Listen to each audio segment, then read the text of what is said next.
Hello दोस्तों, स्वागत है आपका एक नई वीडियो में। तो ऑब्वियसली थंबनेल आपने देख लिया होगा और आपको पता चल गया होगा कि इस वीडियो में हम क्या बात करने वाले हैं। अब ये बात पक्की है कि बहुत से लोग बोलने वाले हैं कि तूने फिर से पाकिस्तान के साथ कंपेयर किया, लेकिन एक्चुअली ये कंपैरिजन मैं इसलिए कर रहा हूं क्योंकि मुझे आप लोगों में से ही पता चला कि पाकिस्तान के अंदर रेलवेज में कुछ काम हो रहा है उनके सीपैक प्रोजेक्ट के थ्रू। आपको पता होगा सीपैक क्या है, अगर नहीं भी पता है तो मैं आगे थोड़ा सा इसके बारे में बता दूंगा। इसलिए आप लोगों में से ही कुछ लोग जानना चाहते थे कि सीपैक के अंदर ऐसे कौन से रेलवे प्रोजेक्ट्स में वहां पे काम हो रहा है, इसलिए मैंने सोचा कि क्यों ना प्रेजेंट के ही दोनों की कंट्रीज के प्रोजेक्ट्स को कंपेयर कर लूं, इसलिए ये वीडियो बनाई जा रही है। तो जानते हैं फिर आज इसके बारे में। हेलो दोस्तों, मेरा नाम है दीपक, आप देख रहे हैं इट्स इनक्रेडिबल फॉर यू। तो आइए शुरू करते हैं।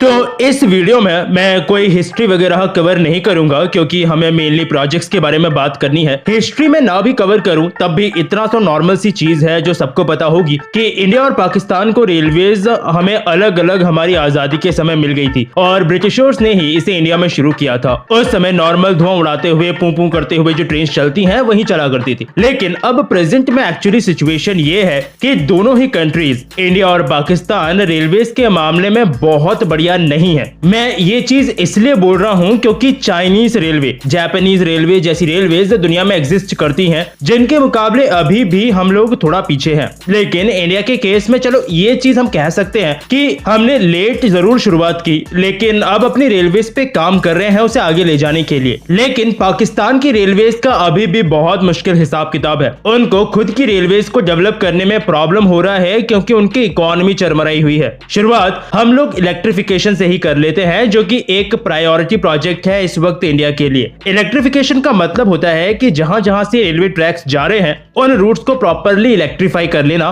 ताकि हम वहां से इलेक्ट्रिक लोकोमोटिव्स या इलेक्ट्रिक ट्रेन्स ले जा सकें। अगर लोकोमोटिव डीजल पे चल रहा है तो उसके लिए फिर इलेक्ट्रिसिटी की जरूरत नहीं पड़ती है, लेकिन फ्यूल बेस्ड रेलवेज के सहारे हम लोग बहुत आगे तक नहीं जा सकते। आज नहीं तो कल हमें इलेक्ट्रिसिटी पे शिफ्ट होना ही पड़ेगा क्योंकि इलेक्ट्रिसिटी से पोल्यूशन नहीं होता, इलेक्ट्रिक ट्रेन्स फास्ट होती हैं। लेकिन पाकिस्तान से कंपेयर किया जाए तो वहां तो इस चीज का अब्बा जब्बा ही है। पाकिस्तान में ऑल्दो पहले इलेक्ट्रिक ट्रेन्स चलती थी छोटे रूट्स पे, मैंने एक वीडियो बनाई थी जिसपे मैंने इस चीज को कवर किया था, लेकिन पैसों की कमी की वजह से और वहां होने वाले कॉपर वायर्स की चोरी की वजह से ये प्रोजेक्ट कभी प्रॉपर्ली पाकिस्तानी रेलवे में इंप्लीमेंट ही नहीं हो पाया। आज के समय में पाकिस्तान में इलेक्ट्रीफाइड पैसेंजर रूट्स रेलवेज के लिए हैं ही नहीं और मुझे कोई फ्यूचर में प्लानिंग भी नहीं दिखती, जबकि इंडियन रेलवेज जल्द से जल्द अपने पूरे रूट को इलेक्ट्रीफाई करना चाहती है, यानी 100% इलेक्ट्रिफिकेशन अचीव करना चाहती है। तो पहले वाले इस कंपैरिजन में पॉइंट किसको गया वो आप खुद ही देख लो अपने हिसाब से, मैं क्या ही पॉइंट दूं। चलिए इसके आगे अगर मैं चलूं तो मैं अभी सीपैक की बात कर रहा था। अगर आपको नहीं पता तो ये है China Pakistan economic corridor. China और पाकिस्तान में ये बन रहा है और इकोनॉमिक कॉरिडोर है तो काफी सारे प्रोजेक्ट्स हैं इसमें, जैसे रेलवेज के हैं, रोडवेज के प्रोजेक्ट्स हैं, एनर्जी प्रोजेक्ट्स हैं, डैम्स वगैरह।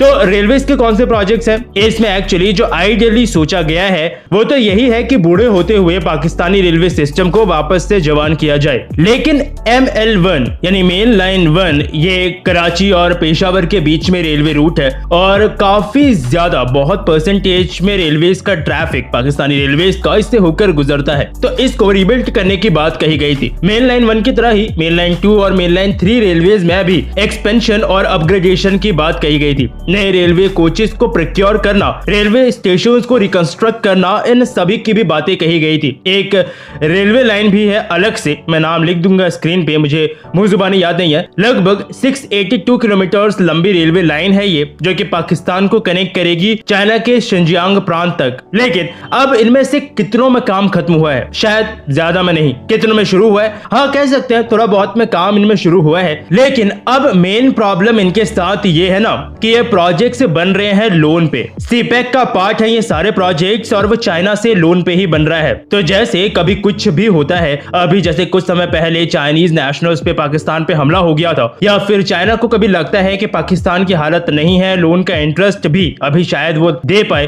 तो इसका इफेक्ट सीधा आता है इन रेलवे प्रोजेक्ट्स पे। आपको विकिपीडिया पे क्लियरली लिखा हुआ मिलेगा कि इस वक्त कुछ सीपैक के ही रेलवे प्रोजेक्ट्स फ्रीज हो रखे हैं। क्यों? क्योंकि चाइना फंड ही नहीं दे रहा। तो प्रोजेक्ट्स डेवलप हो रहे हैं पर नहीं भी हो रहे हैं, क्योंकि डिपेंड किस पे करता है ये चीज? चाइना पे। जबकि ये चीज इंडिया में अलग है। ऐसा नहीं है कि इंडिया ऐसा कोई प्रोजेक्ट नहीं बना रहा जिसमें कोई पैसा हम बाहर से नहीं ले रहे। हमारा बुलेट ट्रेन वाला प्रोजेक्ट का मैक्सिमम पैसा अराउंड 80% हमें जापान दे रहा है। हमारे डेडिकेटेड फ्रेट कॉरिडोर्स जापान की इन्वेस्टमेंट से ही बन रहे हैं। इंडिया में भी ट्रैक्स को रिडेवलप करना, अपग्रेड करना, स्टेशंस को रिडेवलप और रिकंस्ट्रक्ट करने का काम जारी है। लेकिन या तो ये हम मैक्सिमम हमारे पैसे से, या फिर जापान अगर इन्वेस्टमेंट दे भी रहा है तो मैंने कभी ऐसी न्यूज नहीं सुनी जिसमें जापान ने बोल दिया हो कि फंड हम रोक रहे हैं, दिक्कत आ रही है, नहीं पैसा दे पाएंगे। इवन इंडिया की तरफ से जो कई बार डिले देखने को मिला है लैंड एक्विजिशन या पॉलिटिक्स की वजह से। जापान का नाम मैं सिर्फ इसलिए ले रहा हूँ क्योंकि ट्रांसपोर्टेशन सेक्टर में उनका एक अच्छा खासा इन्वेस्टमेंट है इंडिया के अंदर। तो यहाँ पे आप मैं पॉइंट कैसे दूं, ये भी आपने ही देना है। लेकिन यहाँ पे मैंने सीपैक का थोड़ा बहुत रेलवे कवर कर लिया है। लाहौर मेट्रो ट्रेन भी मैं कवर कर ही लेता हूँ, जो कि पाकिस्तान की पहली मेट्रो ट्रेन थी और सीपैक के अंडर ही बनाई गई थी। ऑपरेशनल है ये इस वक्त लाहौर के अंदर, लेकिन ये इस वक्त प्रॉफिट में है या लॉस में मुझे प्रॉपरली आइडिया नहीं है, क्योंकि शुरुआत में खुलने के बाद ये मेट्रो ट्रेन लॉस में गई थी। और इसके अलावा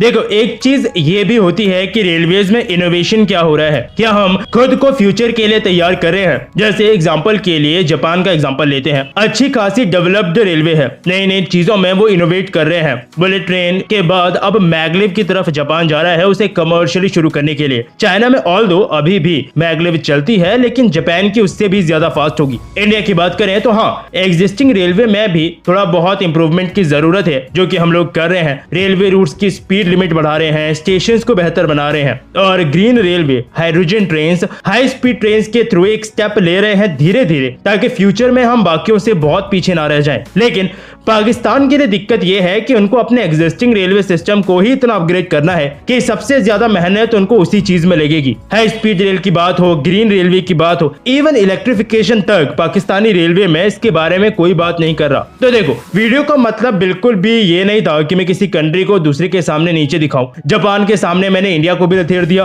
क्योंकि हम उनकी बराबरी नहीं कर सकते, ये सच है। अब किसकी गलती थी, क्यों हमने पास्ट में स्टेप्स नहीं उठाए, वो अलग टॉपिक हो जाता है। लेकिन पाकिस्तान को भी लथेड़ना पड़ेगा, क्योंकि अब इस वक्त उनकी मेन प्रायोरिटी यही होनी चाहिए कि एग्जिस्टिंग सिस्टम को और कैसे बेहतर बनाएं। अगला स्टेप्स इलेक्ट्रिफिकेशन की तरफ जाएं, क्योंकि इससे रूट्स इलेक्ट्रीफाइड तो होंगे ही, रेलवे अपने आप कम पोल्यूशन क्रिएट करके ग्रीन रेलवे बनने लगेगी। और उसके बाद फिर इनोवेशन की सोचे कि कैसे हमारे लिए और हमारे रेलवेज के लिए जो बेहतर है उसे रेलवे में इंप्लीमेंट किया जाए। लेकिन अब ये कैसे होगा चाइना के सीपैक प्रोजेक्ट के होते हुए, उसका मुझे लिटरली कोई आइडिया नहीं है, क्योंकि सीपैक में तो यही है कि काम भले ही पाकिस्तान का हो, लेकिन डिसाइड तो करेगा चाइना ही। बाकी मुझे अभी रिसेंट सिनेरियो पे वीडियो बनानी थी, तो आई गेस मैं चीजों को कवर करने में कामयाब रहा। स्टिल अगर आप कुछ कहना चाहते हो तो नीचे कमेंट सेक्शन खुला है, आप अपनी राय वहां पे रख सकते हैं। वीडियो कैसी लगी कमेंट सेक्शन में बताइएगा। आपके पास अगर कोई पर्टिकुलर टॉपिक हो वीडियो के लिए तो आप वो भी कमेंट सेक्शन में छोड़ सकते हैं। पसंद आई हो वीडियो तो लाइक और शेयर जरूर करना। मुझसे कुछ भी कहना चाहते हैं तो आप ट्विटर पे जुड़ सकते हैं, ये मेरी ट्विटर आईडी। फिर मिलूंगा आपसे एक और इंटरेस्टिंग टॉपिक की एक नई वीडियो के साथ। तब तक के लिए